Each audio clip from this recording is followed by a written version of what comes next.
लाला जब सुभाष चंद्र बोस पश्चिम बंगाल में जिन्होंने जन्म लिया, जिन्होंने बचपन में ही अपनी पॉकेट मनी से दीन दुखियों की पुस्तकें दिला देते थे। एक बार पिताश्री को कहा, पिताश्री मुझे 3 दिन की पॉकेट मनी एक साथ देने की कृपा करें। पिताजी मुस्कुराए, मुनीम जी को संकेत किया और मुनीम जी ने कहा, ये सीधा झुग्गी झोपड़ी में सुभाष गए और एक बच्चे को कहा, आओ आओ मैं तुम्हें 4th क्लास की पुस्तकें दिला देता हूँ।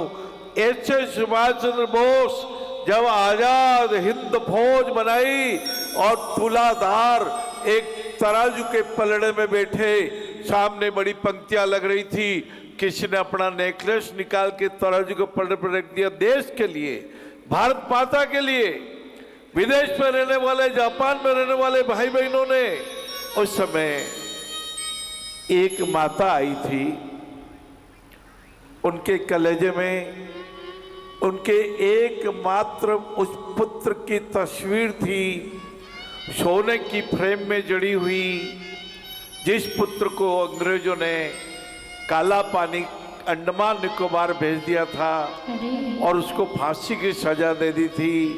उस माता ने सोने की फ्रेम को तोड़ी है, फ्रेम को तराजू पे चढ़ाया है, तस्वीर को गले से लगा लिया है और सुभाष चंद्र बोस खड़े हो गए, बोल उठे, वंदे मातरम वंदे मातरम वंदे मातरम वंदे वंदे मातरम वंदे मातरम वंदे मातरम वंदे भारत माता की आरती मिलकर सब जग गाए, नमः तुम्हारी धरती को गुणगान तुम्हारे गाए। भारत माता की जय। वंदे मातरम। भाइयों और बहनों, धर्म प्राण नागरिक भाइयों, करोड़ों करोड़ों भाई बहन, कई बार अपने को लगता है किसी ने बचा लिया, कई बार लगती है हमारे प्राण जाने वाले थे और किसी भाई बहन ने हमारे प्राणों की रक्षा कर ली। मेरे साथ तो ऐसा हुआ था जब मैं वीडियो कोच में बॉम्बे जा रहा था। जी जी। एक धमाके की जोर से आवाज आई और मैं बेहोश हो गया। 3 दिन बेहोश पड़ा रहा हॉस्पिटल में और बेहोशी जब खुली, एक मेल नर्स ने कहा था, बाबूजी बाबूजी आपके मित्र को धन्यवाद है, उन्होंने आपके लिए अपना रक्त दिया, उन्होंने हजारों रुपए खर्च किए, वो रात भर जगते रहे और आपके प्राणों की रक्षा की।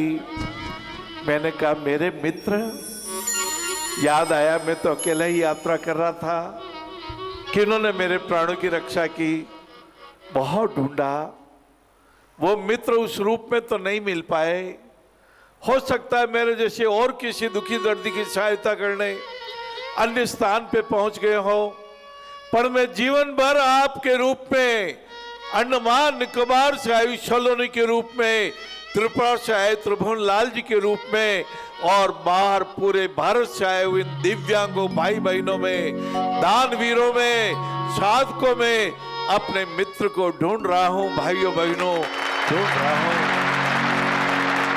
आज से 34 साल पहले 1985 में एक मुट्ठी आटा आपने दिया था। 1976 में, उसके भी पूर्व उन 10 सालों में हर बेड से पिंडवाड़ा की पीड़ा के बाद लगातार 10 सालों में आपसी ने आशीर्वाद दिए।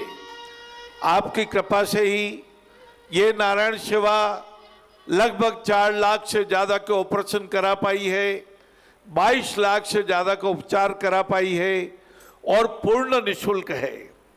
जिन राम दरबार के प्रणाम करते हैं, राम दरबार को प्रणाम करते हैं, उन्हीं तुलसीदास जी महाराज ने उत्तरकांड में लिखा, अयोध्या में किसी भी वस्तु का राम राज्य में कोई मोल नहीं लगता।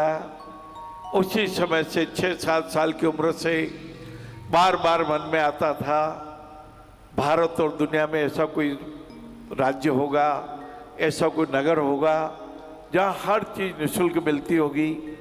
परमात्मा ने वही कृपा कर दी, इसीलिए निःशुल्क इनका भोजन होता, भंडारा, भूखे को भंडारा। अरे धापे को क्या धपाएंगे, पहले ही तृप्त है। अभी उदयपुर में शाही शादियाँ होती है।